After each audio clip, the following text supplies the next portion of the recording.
As you can see, my garage is a mess, but I have tons of room. We've actually got the snowmobiles out of here, which means that that snowmobile trailer is done and ready to go if we get enough snow. Around here, we still don't have much snow.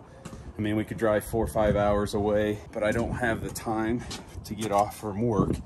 Neither does Dylan, so we're kind of waiting until snow gets a little better around here. But look at this, guys.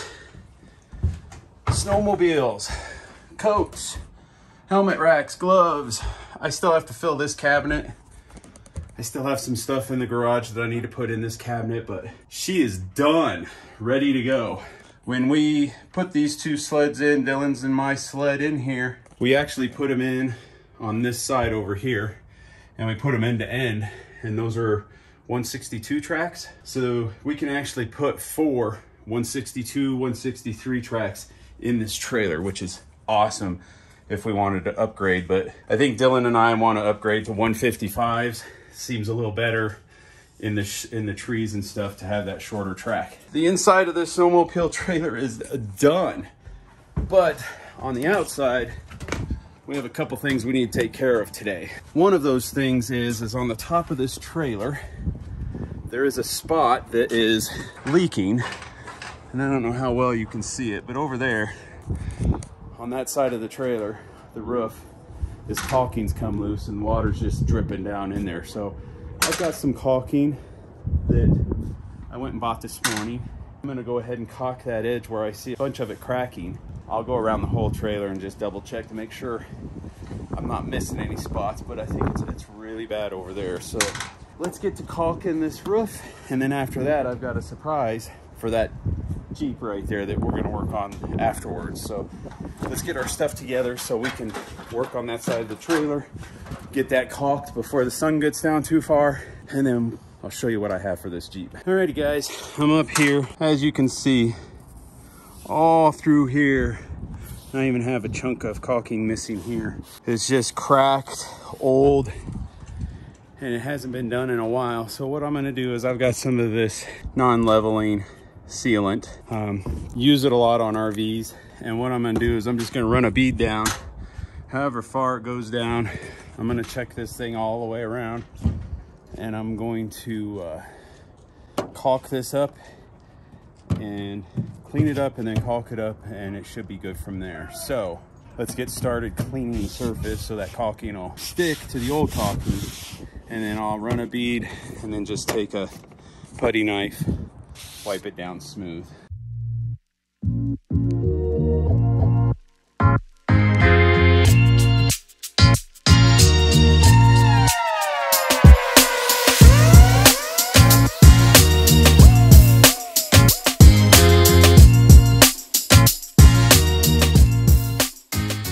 There we go, got that completed. It's not the prettiest job, and I found some spots down there that were a little bad. So I'm gonna let this dry and set up, because right now it's starting to get sticky. If I start messing with it too much, it's just gonna make it worse. I'm gonna let this kind of stiffen up and get to the point where I can probably put another layer over it, because the crack's pretty bad. As you can see, it's bubbling. It's bubbling up here in a couple spots. So I wanna make sure it's nice and dry, and then I can put another layer over the top of it. Don't have much caulking left, but I think that's good enough. Should stop all the leaks. Maybe later on, tomorrow or something, I can put another layer on it, because right now it's not tacky to the touch where it's older, but let this dry out a little bit more and then put another coat on later. So now that we have the snowmobile trailer roof sealed, there's some other things I might want to do down the road just to seal that roof a little bit better, but for now it's sealed, shouldn't leak anymore. It's time to move on. I've owned this Jeep for a while now, but in the last 2 years, year and a half, it started to develop a death wobble. And from the research I've done, the death wobble is caused by steering components, trailing arms, traction bar, all of that stuff. But I really enjoyed this Jeep for a long time. But the other day, I went and washed the Jeep, and I noticed I have a lot of grease and grime and dirt buildup on both shocks on the front. I believe that both those shocks are leaking. So what I did is I decided to upgrade all the shocks around the whole, and I went with these Adventure Series Fox shocks. This Jeep has a 3.5-inch lift on it, I believe. Those shocks are designed for 2.5 and 3-inch lifts. I've had a lot of Fox shocks on the dirt bikes, the snowmobiles, things like that, but I've never really had them on a vehicle. So this will be the first vehicle I've put Fox shocks on. Hoping the ride doesn't change a whole lot, and maybe if I'm lucky it starts to take out some of that death wobble. That death wobble can be also caused because of this the shocks and the suspension moving around different ways. So with me noticing those front shocks were leaking, I think starting off replacing these shocks is probably the best bet for right now. Later on down the road, I know I'm gonna have to replace some of the steering components and things like that. I have brand new front and rear shocks, so I'm gonna do all 4 corners. But I think what I'll do is I'm gonna start up in the front end and we'll take these shocks out, put the new ones in, and see how it rides.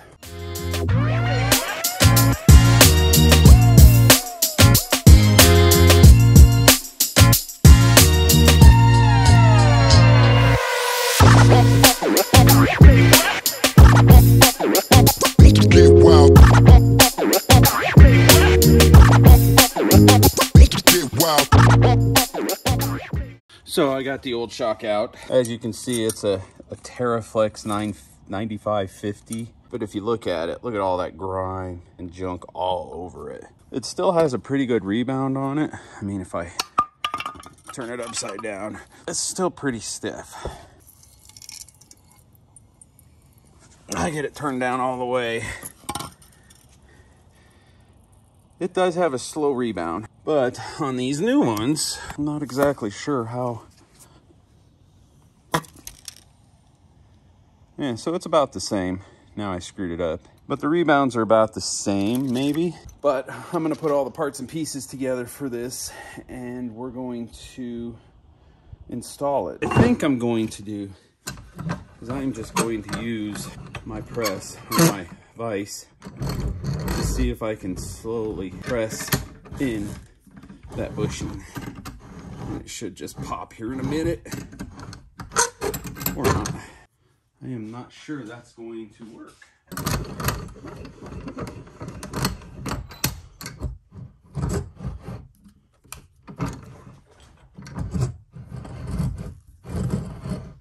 There we go.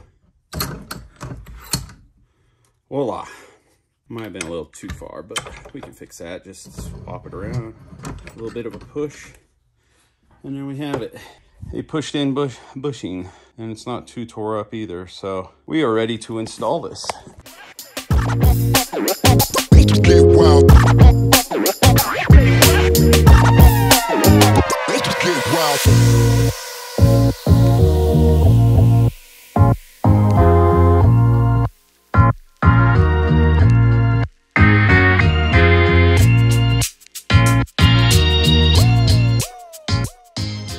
All right, there we go.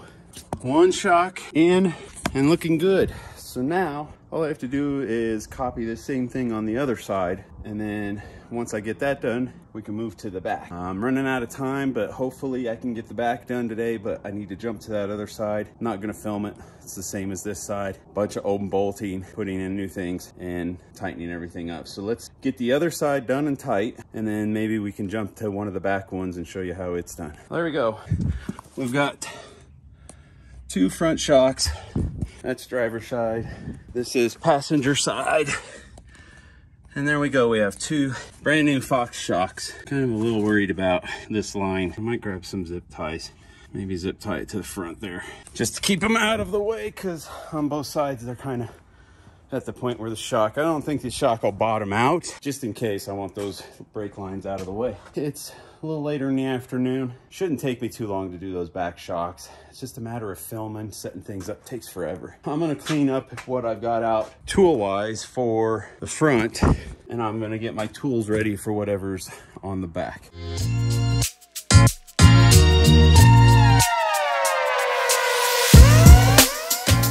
So it looks to me like these back shocks were leaking like the front shocks. So if you can see, it's just coated in grease and grime.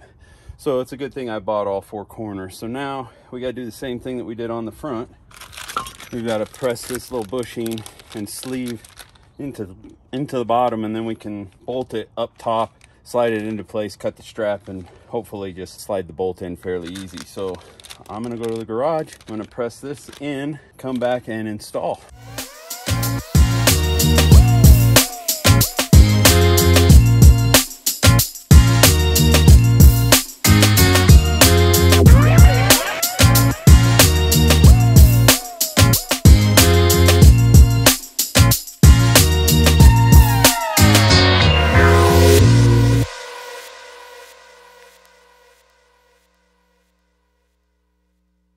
And just like that, there's one finished Fox shock on the rear. These rear ones go a lot easier because the bolts are easy to get to. They're easier to put in. It's just a matter of being at the right angle to get to them. We have one more to replace. It's that one there. I'm gonna get on it real quick and I'll show you what it's like afterwards. And with that, there's a finished project. Seems like every time I get a project finished, another one pops up. But for right now, we got the snowmobile trailer done. Brand new Fox shocks on all four corners of this thing. And I think that's done for now. I don't know what we're gonna do next, but I have a mess to clean up. So I think I'm gonna get started doing that. It kind of got dark on us. The new shocks seem to be working out real good. I decided to take the Jeep out for a little bit of a drive, go around to some of these bumpy roads that we have here close to the house. Did some driving around. Seemed like I got rid of the death wobble. Hitting those bumps, usually you get a little shimmy in the steering wheel. Seems like a lot of that's gone away. The ride's a little bit stiffer than the old shocks, but I can't really go off of the old shocks because they were blown and they were leaking, so they weren't doing exactly what they were supposed to be doing. But if these new shocks, being a little stiffer, getting rid of the death wobble, that's a big plus. Those Jeeps that are lifted like that, that have been modified and they sit a little bit higher, have always had problems with the death wobble. And if I don't have to go through and replace all those components up front for the steering, that's a big plus because that stuff gets expensive. For right now, I think those shocks are gonna work. We're gonna keep watching it, keep driving it around. Hopefully that death wobble's gone. Hopefully it won't come back. But if it does, then we're gonna have to look at some other things. So if you would, please leave a like on this video. Don't forget to subscribe, and we'll see you in the next one.